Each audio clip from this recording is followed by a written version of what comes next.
ट्रॉमासल Ford के उस episode में आप देखेंगे कि ईर्षा काफ़ी ज़्यादा परेशान है। वो कहती है फूफो जान को कि मुझसे जो गलती हो गई आप मुझे माफ़ कर दे, लेकिन यकीन जानिए मेरा कोई इस तरह का मतलब नहीं था किसी का दिल दुखाने का।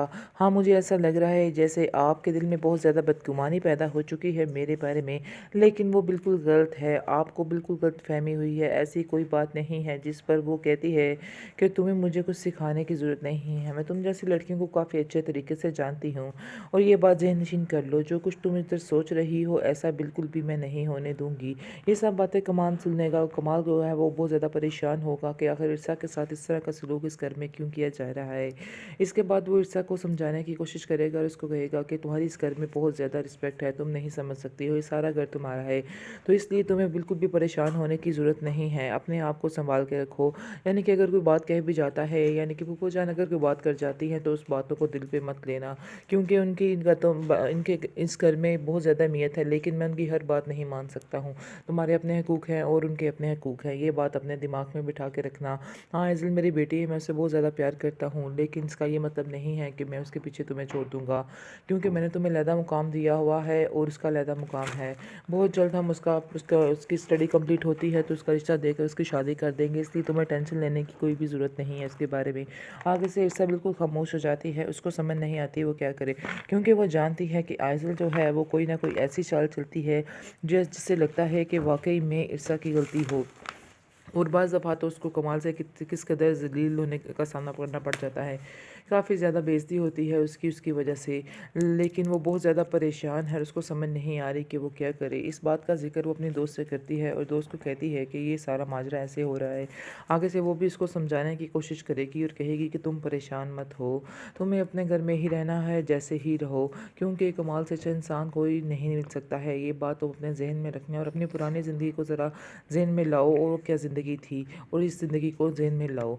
यानी कि अपनी ऐशो-इशरत भी देखो, सारा कुछ देख कर सारा कुछ करना पड़ता है, इसलिए तुम्हें बिल्कुल भी परेशान नहीं होना और हर तकलीफ़ मुसीबत का बहुत ही अच्छे तरीके से सामना करना है, जिस पर उसको बहुत ज़्यादा हौसला होता है और वो घर में बहुत ज़्यादा खुशी से रहने लग जाती है। लेकिन बार बार आइज़ल कोई ना कोई नया तमाशा क्रिएट कर देती है। वो आइज़ल को बार बार समझाने की कोशिश में लगी हुई है कि क्यों उसके पीछे हाथ धोकर पड़ी हुई है, और कहती है कि मैंने आखिर तुम्हारा क्या बिगाड़ा है, तुम क्यों मेरा पीछे ऐसे लग चुकी हो। आगे से वो कहेगी कि पीछे लगने की तो कोई बात नहीं है, लेकिन मैं चाहती हूँ कि तुम इस घर से खुद ब खुद निकल जाओ। अगर तुम इस घर से खुद ब खुद निकल जाओगी तो फिर तो ये सारा कुछ मुझे करना ही नहीं पड़ेगा, इसलिए तो कोई परेशानी होगी नहीं। इसलिए मैं चाहती हूँ तुम यहाँ से चली जाओ, ताकि कोई ना कोई मसला क्रिएट करती ही रहूँगी जब तक तुम खुद इधर से नहीं निकल जाओगी। आगे से ऐसा कहते हैं कि मैं भी तुम्हें चैलेंज करती हूँ कि मैं भी इस घर से नहीं जाऊँगी। ये बात तुम भी अपने जहन में बिठा के रख लो। ये जो कुछ तुम सोच रही हो तुम्हारी गलतफहमी है, ऐसा हरगिज़ नहीं होने दूंगी। कमाल की पप्पू उसको बुलाती है और कमाल को कहती है कि मैं तुमसे कुछ बात करना चाहती हूँ। आगे से वो कहता है कि आखिर मुझसे क्या बात करना चाहती हैं। इस पर वो बताती है कि कहीं ऐसा ना हो कि तुम उस लड़के के पीछे अपनी बेटी को खो दो। मैं तुम्हें एक ही बात समझाऊंगी कि उस लड़की को जैसे हो सके इस घर से रुखसत कर दो। आगे से ये बात ईर्षा के बारे में हो रही होती है। आगे से कमाल कहता है कि आप किस तरह की बातें कर रही हैं, ऐसा तो हरगिज़ नहीं हो सकता है। मैंने तो आज तक अपनी आंखों से कोई भी इसके अंदर बुराई नहीं देखी। हाँ, उसकी उम्र कम है, कोई ना कोई बात तो ऐसी हो जाती है, लेकिन मुझे इग्नोर करना चाहिए। अगर मैं भी हर छोटी छोटी बात को लेके बैठ जाए तो बहुत ज़्यादा मज़ीद तमाशे हो सकते हैं, इसलिए मैंने इग्नोर करना सीख लिया है।